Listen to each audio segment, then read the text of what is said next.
이러므로 우리가 하나님께 끊임없이 감사하는 너희가 우리에게 들은 바 하나님의 말씀을 받을 때에 사람의 말로 받지 아니하고 하나님의 말씀으로 받으니 진실로 그러하도다. 이 말씀이 또한 너희 믿는 자 가운데에서 역사하느니라.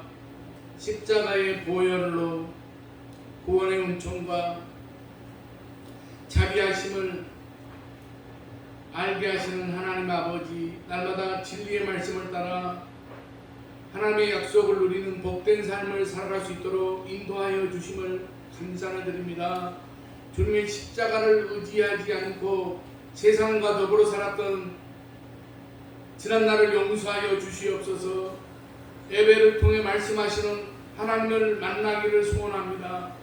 주시는 말씀 안에서 삶의 모든 문제들이 해결되는 기적의 역사가 나타나게 하여 주시옵소서. 오늘도 여러 가지 세상 가운데 문제를 가지고 온 기도의 제목들이 하나님의 말씀을 들을 때에 해결되는 분명한 환상을 보게 하여 주시옵소서. 저희의 정성과 찬양과 경배를 성삼위 하나님께 드리오며 예수님의 거룩하신 이름으로 기원하옵나이다. 아멘. 찬송가 15장 찬송가.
교도문 54번.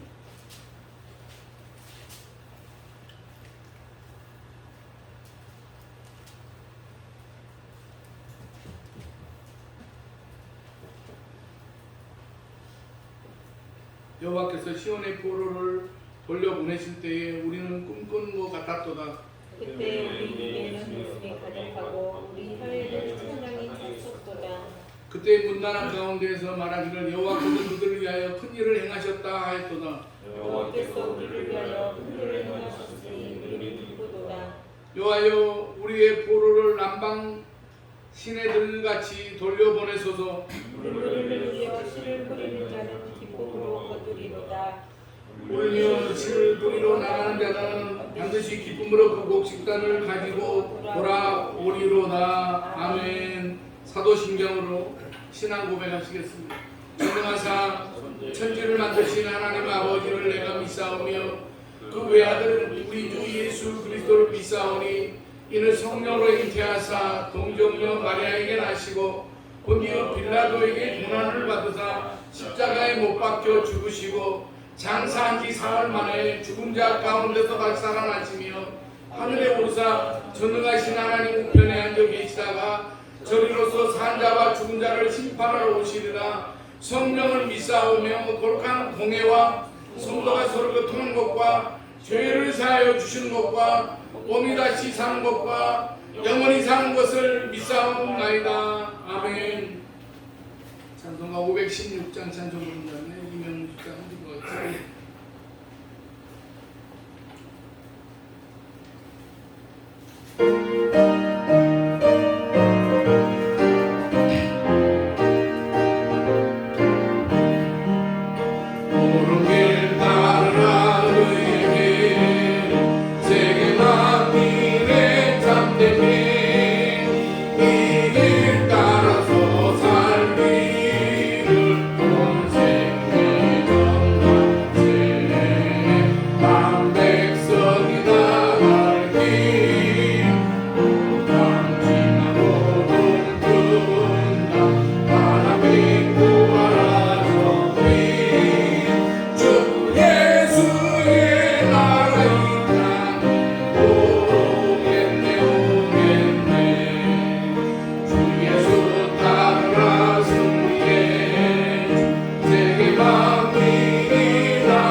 하나님 아버지 감사합니다. 지난 한 주간도 주님의 품 안에 보호해주시고 오늘 주일에 주님의 성품에 나와 예배드릴 수 있게 감사합니다. 아멘. 우리의 목자가 되신 하나님 아버지 항상 사랑과 함께 해주시니 감사합니다. 성령의 은혜로 예배를 드리니 우리의 삶 속에서 성령의 은혜를 뵙기 원합니다. 연약하고 부족한 저희들을 강한 힘으로 붙잡아 주시옵소서. 하나님 아버지 말씀대로 회복하고 자신의 그런 우리들인데 이 시간 예배를 드리고 기도하면서 지난 한 주를 돌아봅니다. 세상과 타협하고 말씀을 듣고 죄를 가볍게 생각하면서 생활한 우리를 용서해주시고 기도하게 해주시옵소서. 죄의 길 앞에서는 착각하지 않고 하나님의 말씀을 따르고 기도할 수 있는 지혜를 허락하여 주시옵소서. 하나님 아버지 세상에 많은 사람들이 몸과 마음을 건강해지고 살아갑니다. 하나님의 사랑을 경험하게 하시고 건강한 몸과 마음을 가질 수 있게 하소서. 오늘 주님의 말씀을 선포하시는 목사님이 내 건강을 챙겨주시고 말씀 선포하실 때도 선포하는 입을 주관하여 주시고 듣는 성도들의 귀를 열어주시옵소서. 보이지 않는 곳에서 봉사하는 손길을 기억해 주시고 은혜를 주시옵소서. 감사드리며 이 모든 말씀 주 예수 그리스도 이름으로 기도드립니다. 아멘.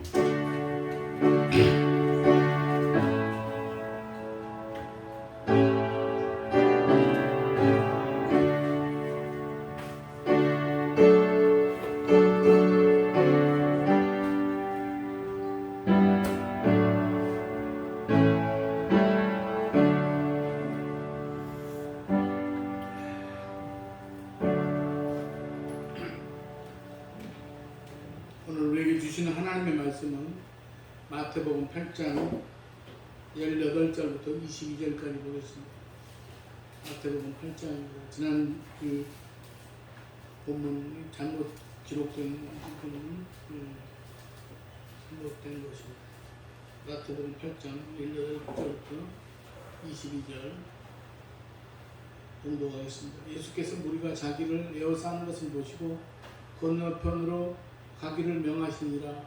한 서기관이 나와 예수께 아뢰되 선생님이 어디로 가시는지 저는 따르리이다. 예수께서 이르시되 여우도 굴이 있고 공중의 새도 거처가 있으되 인자는 머리 둘 곳이 없다 하시더라. 제자 중에 한 사람이 이르되 주여 내가 먼저 가서 내 아버지를 장사하게 허락하옵소서. 예수께서 이르시되 죽은 자들이 그들의 죽은 자들을 장사하게 하고 너는 나를 따르라 하시니라. 아멘. 찬양이 있겠습니다.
바람 불어도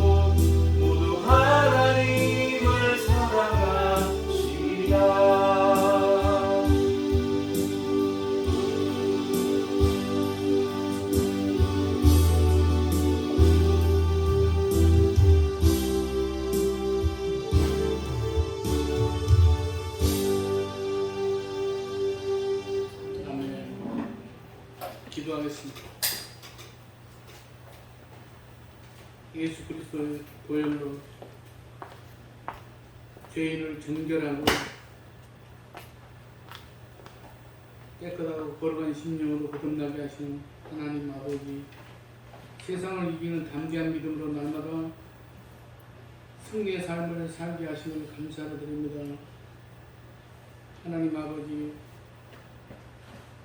우리가 오늘 또 세상을 살아가면서 여러 가지 때로는 그 목적과 방향을 잃어버렸지. 저희들이 그냥 분주하게 살아가다가 주님 앞에 오늘 나왔습니다.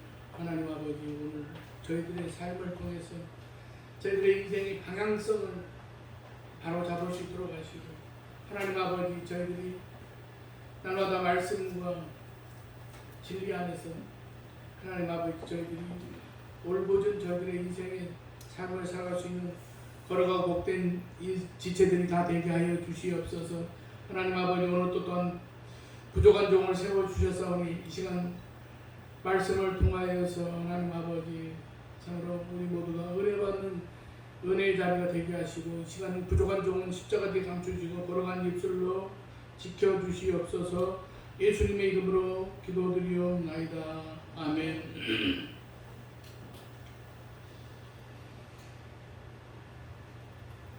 예수님께서 사역하실 때 많은 사람들이 예수님을 따랐습니다. 그런데 오늘 본문을 보게 되면 예수님께 나와서 기꺼이 따르겠다고 하는 두 사람이 나타납니다.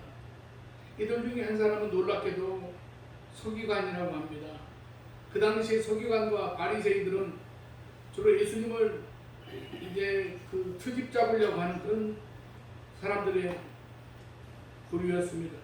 혹시 율법에 저촉된 일을 하지 않나 눈에 쌍심지를 켜고 지켜보다가 꼬투리를 잡을 만한 게 있으면 득달같이 달려들어서 물어 뜯으려고 했던 그런 사람들이었습니다. 그들은 안식일에 예수님 병자를 고쳤을 때에도, 안식일에 밀리삭을 비벼 먹었을 때에도, 그리고 결국 성전을 헐면 사흘 만에 다시 일으키겠다는 주님의 말씀을 성전 모독으로 몰아가지고 십자가에 달게 하는 일도 바로 서기관과 바리새인들이 주축이 되어서 행했던 일입니다. 그런데 오늘 본문에서 예수님을 따르겠다고 나선 사람 중에 하나는 바로 서기관이었습니다. 그러므로 특별하고도 뜻밖의 일이었습니다. 그런데 본문을 보면 주님께서는 주님을 따르겠다고 나서는 이 두 사람에게 긍정적이지 않은 그런 대답을 하시는 것을 볼 수가 있습니다. 사실 초창기에 제자들을 부르실 때에 고기잡이하던 제자들에게 나를 따르라고 권하시지 않았겠습니까? 그들은 예수님을 따르겠다고 나선 것도 아니었습니다. 가만히 생업에 이제 충실하던 사람들을 부르셔서 제자로 삼으시고 스스로 따르겠다고 나서는 저들에게는 그들이 실망할 말씀만 골라서 하십니다. 오늘 본문에 길게 나오지는 않습니다만 아마 그들은 자기 풀에 꺾여서 돌아가지 않았을까 하는 생각이 들기도 합니다. 왜 그러셨겠습니까? 상식적이지 않을 때는 반드시 중요한 그런 그 메시지가 담겨 있습니다. 이들과 관련된 메시지에서 무엇을 우리가 발견할 수 있습니까? 그것은 바로 주님을 따르는 자들이 갖는 자세에 관련이 있습니다. 이것을 저는 세 가지로 정리해 보았습니다. 첫 번째로 선택은 주님이 하신다는 것입니다. 신학을 할 때 보통 자신이 따르고 싶은 사람이 있습니다. 개혁 신학을 하는 사람이라면 칼빈을 따르고 싶어 할 것이고, 감리교 신학을 하는 사람이라면 요한 웨슬리를 따르고 싶어 할 것이고, 신정통주의 관심을 갖는 사람이라면 칼바르트를 따르고 싶어 할 것이고, 칼빈은 장로교를 창시한 사람이고 요한 웨슬리는 감리교를 창시한 사람이고 바르트는 신정동주의 신학을 창시한 사람입니다. 저마다 서 있는 신학의 계열에서 시조와 같은 사람을 따라가고 싶은 마음이 있을 테니 저마다 따르고 싶어 하는 것은 자유입니다. 그렇다고 칼빈이나 웨슬리나 바르트가 나중에 천국에서 뭐라 하지 않을 것입니다. 오히려 따르고 싶은 사람들이 자신을 따르는 것을 기특하게 생각할 것입니다. 누군가를 따르는 선택은 따르고자 하는 그 사람의 몫입니다. 그런데 예수님을 따르는 것은 다릅니다. 예수님을 따르는 일에서 선택권은 오직 예수님에게 있습니다. 누구라도 예수님을 따르겠다고 나서는 것은 자유일지 몰라도 정말 예수님을 따를 수 있는 것은 오직 선택받은 자들 뿐입니다. 어떤 사람에게는 나를 따르라고 하시던 예수님이 어떤 사람에게는 어려운 말씀으로 그들을 낙담하게 하셨습니다. 이것은 예수님을 따르는 일에서 결정권은 오직 예수님께 있다는 것을 보여줍니다. 그리고 이 결정을 거부할 수도 없습니다. 전능하신 하나님의 결정이기 때문입니다. 예수님이 정하신 자는 결국 예수님을 따를 수밖에 없습니다. 요나를 보게 되면 하나님이 보낸 니느웨라고 하는 그런 그 방향이 도망칠 정도로 싫었습니다. 그래서 처음에는 그것을 거부했습니다. 그런데 결국 가게 되었습니다. 반대로 예수님이 정하신 자가 아니라면 아무리 따르려고 해도 결국 배반자가 될 수밖에 없습니다. 가룟 유다를 우리가 생각해 볼 때에 그는 원래부터 예수님이 끝까지 따를 자로 결정하신 게 아닙니다. 그는 배반할 자였던 것입니다. 따라서 우리는 믿음의 사람이라는 의미를 부르심이라는 그런 단어로 자신의 정체성을 분명히 해야 됩니다. 사도 바울은 이 로마에 있는 믿음의 사람들에 대해서 말할 때 이렇게 말합니다. 로마서 1장 7절에 로마의 하나님의 사랑하심을 받고 성도로 부르심을 받은 모든 자에게 하나님 우리 아버지와 주 예수 그리스도로부터 은혜와 평강이 있기를 원하노라 라고 말씀하고 있습니다.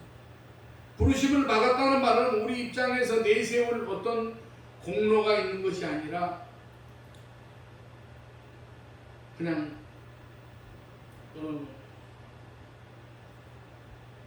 뭡니까 일방적인 그런 것입니다. 오직 철저히 하나님만 바라보는 감사만 있을 뿐입니다. 또 하나 부르심을 받았다는 말은 절대로 변하지 않을 것이라는 의미이기도 합니다. 따라서 믿음의 사람으로 부르심을 받았다면 끝내 구원받을 것을 알고 인내하는 자가 되어야 됩니다. 마지막으로 아직 부르심을 받았다고 여겨지지 않는 자에 대해서도 겸손함을 가져야만 합니다. 그들 중에 부르심을 받은 자는 순서만 다를 뿐이지 더구나 그 순서는 먼저 된 자가 나중되고 나중된 자가 먼저 될 수 있기에 먼저 부름을 받았다고 해서 결코 자신의 자랑이 될 수가 없습니다. 언제 그들의 부르심을 받을지 모르기에 우리는 그들을 참고 기다리는 마음을 가져야 합니다. 결코 그들을 정죄하거나 내가 부르심을 받았다고 해서 그들보다 낫다는 교만의 이유가 될 수가 없습니다. 두 번째로 뭔가 보상을 받으려는 마음으로 주님을 따르고자 하는 것이 아닌지 돌아보아야 됩니다. 주님을 따르는 자가 되어야 한다는 당위성은 언제나 모든 인생에게 있는 일입니다. 그렇게 내가 주님을 따르고자 하는 마음이 혹시 잘못된 것에 있지 않은지를 점검해 보아야만 합니다. 그 첫 번째가 바로 본문의 서기관과의 대화에서 나타납니다. 이미 말씀드린 대로 서기관이 스스로 나서서 예수님을 따르겠다고 하는 것은 칭찬할 만한 아주 귀한 일입니다. 더군다나 19절을 보면 그런 선생님이 어디로 가시든지 따르겠다고 합니다. 얼마나 바람직한 고백이었습니까? 선생님이 어디로 가시든 선생님이 가시는 길이라면 어디든지 믿고 따르겠다고 합니다. 경우에 따라서 12 제자들도 선생님이 가시는 길을 이해하지 못할 때가 있었습니다. 사마리아 성으로 들어가실 때가 바로 그런 때였습니다. 그런데 이 사람은 어디로 가시든지 라고 합니다. 정말 따르려는 의지가 강하다는 것을 보여주고 있습니다. 사랑하시는 여러분, 하지만 이 사람의 말에 주님의 대답은 긍정적이지 않습니다. 무언가 여운이 남는 생각하게 하시는 말씀을 하십니다. 20절을 보면 여우도 뿔이 있고 공중의 새도 고체가 있으되 인자는 머리 들 것이 없다. 문맥을 보며 이세님은 이 사람의 말 속에서 뭔가 문제점 같은 것을 발견하신 것 같습니다. 아니면 어디로 가시든지 따르겠다는 이 사람의 말처럼 정말 주님을 따르려면 가져야 할 생각이나 각오에 대해서 말씀하셨을 수도 있습니다. 아무튼 어떤 그런 문맥상으로 볼 때 드러나는 의미는 어디든지 따르겠다는 이 서기관에게 어디든지에 대해서 말씀하셨다고 볼 수가 있습니다. 사랑하시는 여러분, 한낱 짐승도 고쳐가 있지만 예수님 자신은 머리를 고쳐차 없다고 하셨는데 이것은 주님께서 가시는 곳은 바로 그런 곳이라는 의미입니다. 이 말은 이 서기관이 뭔가 자신의 입심양면을 생각하면 이제 포기하라는 것입니다. 그래서 자기가 뭐 출세해 보려고 주님을 따르겠다고 한 것으로 해석하게 합니다. 만약 우리가 뭔가를 얻을 것을 생각하고 따르는 거라면 생각을 달리해야 한다는 말씀입니다. 그런 생각으로 따르고자 한다면 반드시 실족하게 된다는 말씀입니다. 그래서 주님은 머리둘 곳조차 없는 자기에 처하게 되더라도 따를지에 대해서 반문하시는 것입니다. 사랑하시는 여러분, 우리에게 친숙한 이른바 축복신앙 또는 번영신앙에 의하면 예수님을 따르는 게 수지맞는 일입니다. 축복신앙을 말하는 사람들은 예수님을 믿으면 복받는다고 합니다. 그 복에 대해서도 구체적으로 얘기합니다. 물질의 복을 받고 건강의 복을 받고 명예롭게 되는 복을 받는다고 합니다. 이 모든 것을 예수를 잘 믿으면 당연히 주어지는 축복이라고 합니다. 이런 번영신학의 전형적인 모습이 미국이 하나님을 잘 믿었기에 축복받았다고 그렇게 말합니다. 따라서 나오는 말은 공산국가는 하나님을 부인하기에 저주를 받아서 경제적인 낙후를 맞았다고 합니다. 사랑하는 여러분, 미국이 하나님을 잘 믿었기에 복받았다는 말에는 100%는 아니지만 인정은 합니다.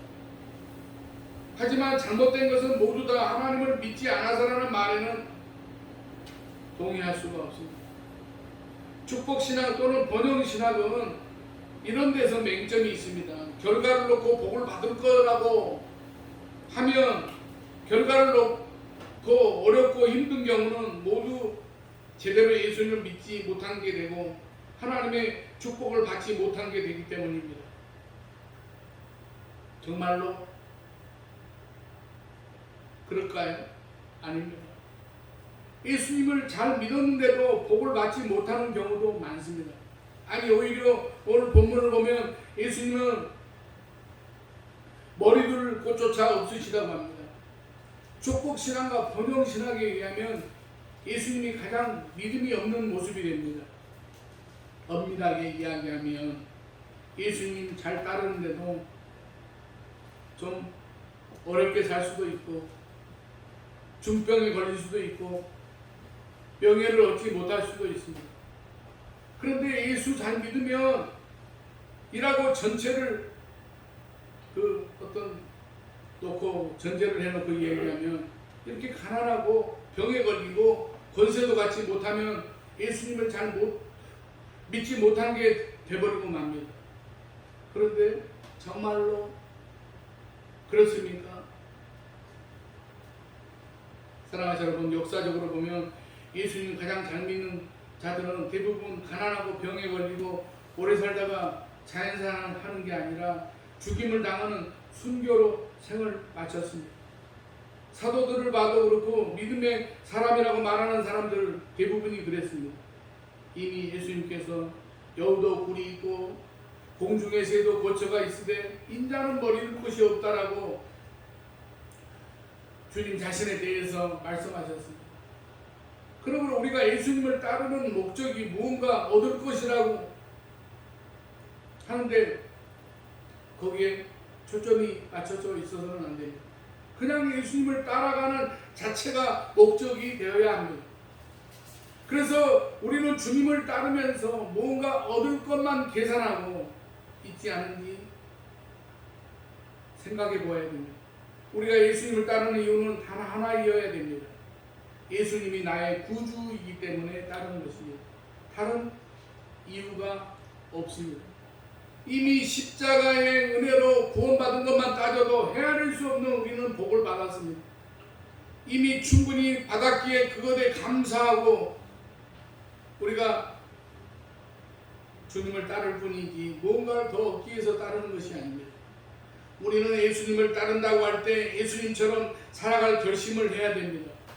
우리가 물질과 건강과 영광을 더 얻기를 바라는 것이 아니라 오히려 머리를 꽂혀차 없는 모습이 되는 것까지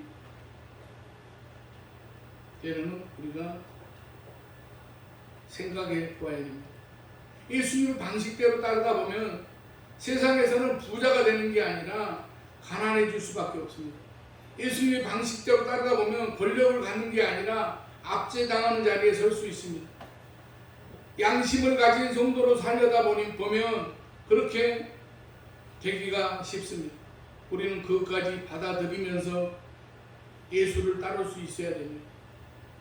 예수를 따르기 때문에 가난해지는 것과 게으르고 나태해서 가난해지는 것은 다릅니다. 사랑하는 여러분, 머리둘 곳조차 없으신 예수님은 노력하지 않아서 그렇게 되신 게 아닙니다.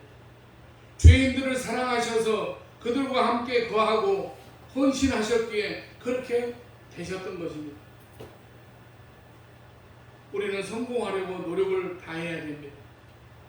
그러나 세속적인 성공이 목적이 아니라 예수님이 가신 길을 따라가는 것이 우리들의 삶의 목표이고 목적이 되어야만 합니다. 주님을 따르는 세 번째로 주님을 따르는 일에 발목을 잡는 것이 무엇인지 알고 단호해야 됩니다. 이제 또 한 명이 주님을 따르겠다고 합니다. 제자 중 하나라고 합니다. 여기서 제자는 12제자 중 하나가 아니라 넓게 주님을 따르는 자라는 그런 의미입니다. 그런 의미에서 앞서 얘기한 한 서기관 역시 제자 중에 하나였습니다. 이제 제자 중 하나는 예수님을 따르겠다고 하면서 하나의 조건을 붙입니다. 21절입니다. 주여 내가 먼저 가서 내 아버지를 장사하게 허락하옵소서. 아마 이 사람의 아버지가 죽을 병에 걸려서 이제 곧 죽거나 아니면 이미 죽었는지 모르겠습니다. 어떤 경우든지 아비를 잃은 자가 장사를 치르기 위하여 하던 일을 멈추는 것은 당연한 일입니다. 오히려 효도하는 일입니다. 그런데 주님은 이 사람에게도 의미 있는 말씀을 하십니다. 22절입니다. 죽은 자들이 그들의 죽은 자를 장사하게 하고 너는 나를 따르라. 어찌 보면 효도를 하지 말라는 말씀으로 보이기까지 합니다. 이렇게 오해할 수 있는 말씀을 굳이 하실 필요가 있었을까? 그래서 이 말씀에 중요한 메시지가 들어 있다는 사실입니다. 그럼 왜 그렇게 말씀하셨겠습니까? 사랑하는 여러분, 이는 주님을 따르는 일에 그 어떤 것도 발목을 잡아서는 안 된다는 것을 말씀하시는 것입니다. 비슷한 경우가 엘리사 이야기입니다. 엘리야가 엘리사를 보았을 때 겉옷을 그에게 던집니다. 자신을 따르라는 표시입니다. 이때 엘리사가 부모와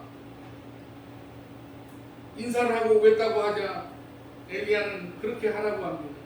그래서 엘리사는 부모와 작별 인사를 하고 엘리야를 따르게 됩니다. 겉으로만 보면 엘리야는 부모에 대한 도리를 다하도록 배려한 것 같고 예수님은 그런 배려를 전혀 하지 않은 것처럼 보입니다. 하지만 두 이야기는 같은 맥락입니다. 구약의 엘리사는 단호히 엘리야를 따르겠다는 표현으로 부모와 인사하겠다고 하는 것이고 오늘 본문에서 주님은 발목을 잡는 일이라면 부모를 장사하는 것도 합당하지 않는다는 것입니다. 둘 다 제자의 길을 가는 일에 단호해야 함을 보여줍니다. 우리가 주님의 제자로 살아갈 때 혹시 우리의 발목을 잡는 것이 있지 않은지 돌아보아야 됩니다. 사실 그런 경우가 매우 많습니다.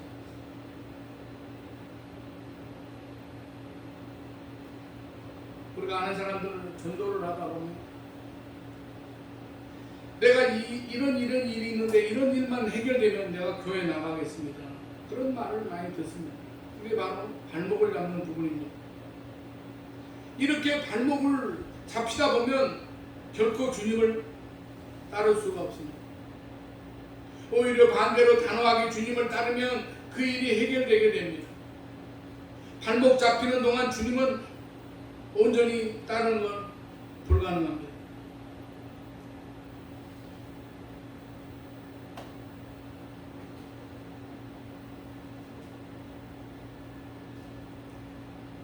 그럼 나에게 그렇게 생각하는 것은 없습니까? 그게 가장 가까운 사이인 부모와 관련된 일일지라도 단호해야 됩니다. 주님을 따르는 일에 그 어떤 것이 전제 조건이 되어서는 안 되고 주님께서 말씀하신 대로 먼저 그의 나라와 그의 의를 구하여야 합니다. 사랑하시는 우리는 주님을 따르는 믿음의 사람들입니다.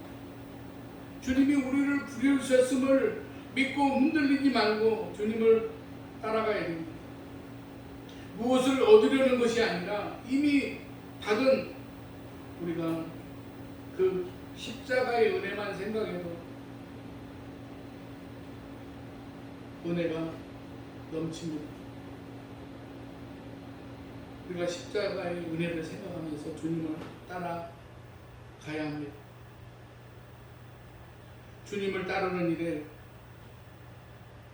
우리가 발목을 잡히지 않고 우리들의 삶에 있어서 믿음으로 모든 것들을 이겨 나가시기를 주님의 이름으로 간절히 축원합니다. 기도하겠습니다. 하나님 아버지, 세상은 모든 세상적인 그러한 질서와 세상의 방법대로 세상이 움직이지만 그러나 그 배후의 역사를 주관하시고 모든 그러한 세밀한 것들을 이제 보고 계시는 살아계시는 그러한 하나님께서 모든 것들을 이제 바라보고 계시는 줄 믿습니다. 하나님 아버지, 우리들의 이 땅에서 삶을 살아가는 모든 삶의 영역에서 하나님 아버지 우리들이 참으로 모든 어떤 상황에서의 내 뜻대로의 삶이 아니라 주님이 우리를 부르시고 우리를 세워주셨사오매 하나님 아버지 우리들이 주님의 뜻 가운데서의 우리의 모든 그러한 인생의 삶을 살아갈 수 있는 거룩하고 복된 지체들이 되게 하여 주시옵소서. 하나님 아버지 그래서 때로는 여러 가지 이제 참으로 물질적이고 세상적인 것들이 때로는 만족할 수 없었다고 할지라도 그러나 우리가 오직 주님만을 바라보고 주님이 우리들을 통해서 반드시 이루실 그러한 모든 인도하심을 바라보고 날마다 주님의 뜻 가운데 맡기며 믿음으로 모든 상황을 이겨갈 수 있는 우리 모두가 되게 하여 주시옵소서. 예수님의 이름으로 기도드리옵나이다. 아멘. 찬송가 490장 찬송하겠습니다.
이거는 정보사 실제로 차량들 정원회장 건축원들 정원회장 성경원들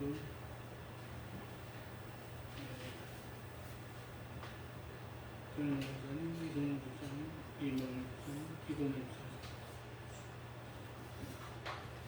기도하겠습니다.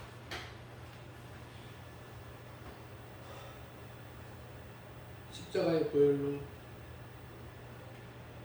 영원한 생명을 주시는 하나님 아버지, 인생을 새롭고 풍성하게 살 수 있도록 하나님의 생명으로 숙명케 하시는 은혜를 감사드립니다. 저희의 삶을 보호하시고 풍성한 소출로 축복하심을 감사하며 예물을 준비했습니다. 창고가 차고 넘치는 약속을 믿으며 11조를 바치는 자녀들이 있습니다. 주님께서 친히 바치는 손길 위에 함께하사 부족함이 없이 넘치는 인생이 되게 하여 주시옵소서. 범사에 감사하며 바치는 감사의 예물이 있습니다. 날마다 구원하신 예수님을 증거하며 즐거운 마음으로 살게 하여 주시옵소서. 주일원금, 선교원금, 건축원금, 차량원금, 정성을 다하여 바치는 예물이 있습니다. 예물을 드리는 길에 하늘의 이슬과 땅에 기름진 것으로 풍성하게 하시고 가정마다 차고 넘치는 100배의 복이 가정과 하늘 창고에 쌓이는 감격을 보게 하여 주시옵소서. 하나님 나라와 의를 위하여 오늘도 기도하며 봉사하고 섬기며 마음과 몸과 시간과 정성을 드리오니 받아주시옵소서. 하나님 아버지, 여러 가지 봉사로 섬기는 자를 교회를 위하여 충성하는 영혼에게 하늘의 신령한 복으로 넘치게 하여 주시옵소서. 이 시간 주님의 나라를 위해 심는 믿음을 더하게 하시고 기쁨으로 100배의 결실을 거두게 하여 주시옵소서. 경제적으로 어려움을 당하는 지체들에게 은혜를 더해 주셔서 하나님 아버지 어려움에서 해방되는 감격을 맛보게 하여 주시옵소서. 질병으로 어려움이 있습니까? 육체마다 치유하시는 주님의 손길을 믿음으로 붙잡게 하여 주시옵소서. 하나님 아버지, 오늘도 함께 나와서 예배드려야 될 텐데 여러 가지 어려움 가운데 나오지 못한 사랑하는 성도들 어디에 있든 이 자리를 기억하게 하시고 하나님 아버지, 저들에게도 하나님께서 같은 은혜로 채워주시며 하나님 아버지, 이 교회를 통해서 축복의 통로가 되게 하시고 저들이 모든 삶에 있어서 결정의 우선순위가 참으로 믿음으로 결정하는 모든 믿음으로 판단하는 모든 것들이 되게 하시고 하나님 아버지, 우리 교회를 하나님께서 긍휼히 여겨주시고 이 지역사회와 이 나라 민족을 위해서 하나님 아버지 우리 교회가 쓰임받는 그러한 우리 아름다운 성산교회가 되게 하여 주시옵소서. 하나님 아버지, 이미 먼저 부름을 받은 모두에게 하나님 아버지 강하고 담대한 믿음을 허락하여 주시어서 하나님 아버지 우리 교회가 지금 절체절명의 위기 가운데서도 하나님 아버지 회복될 수 있도록 하시고 꺼져가는 등불로 상한 갈 때도 채끄지 아니하시는 하나님 아버지, 우리 교회를 하나님께서 회복의 은혜를 허락하여 주시어서 하나님 아버지 참으로 이 지역사회와 이 대한민국을 위해서 세계 복음화를 위해서 쓰임받는 우리 아름다운 성산교회가 되게 하여 주시옵소서. 모든 것 감사드리오며 예수님의 이름으로 축복하며 기도드리옵나이다. 아멘.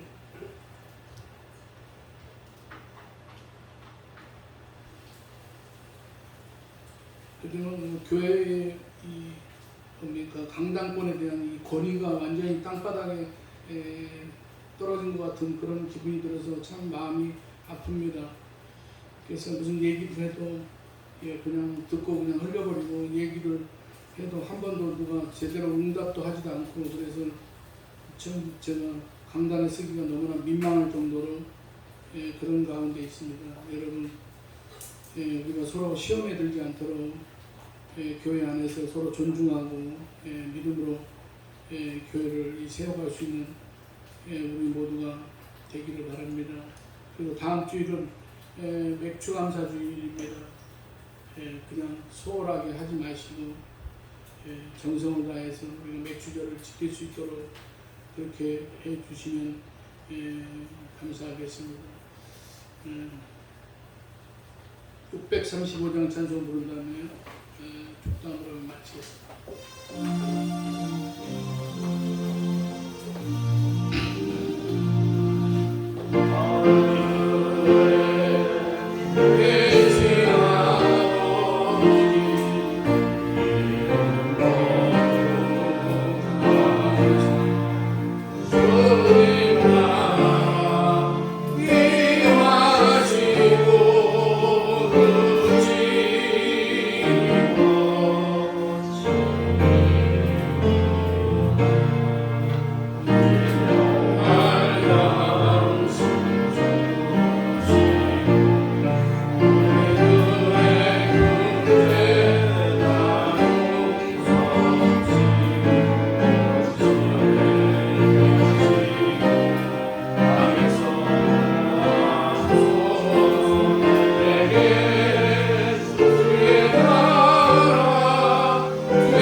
이제는 우리 구주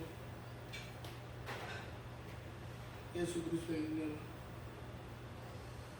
하나님 아버지의 만족하신 사랑하신 것, 성령님의 감화 감동, 내주 교통 충만 역사하시니 오늘 예배를 드리고 돌아가는 사랑하는 성도들의 가정과 직장과 삶의 현장마다 이제부터 영원까지 함께 하시기를 간절히 축원하옵나이다.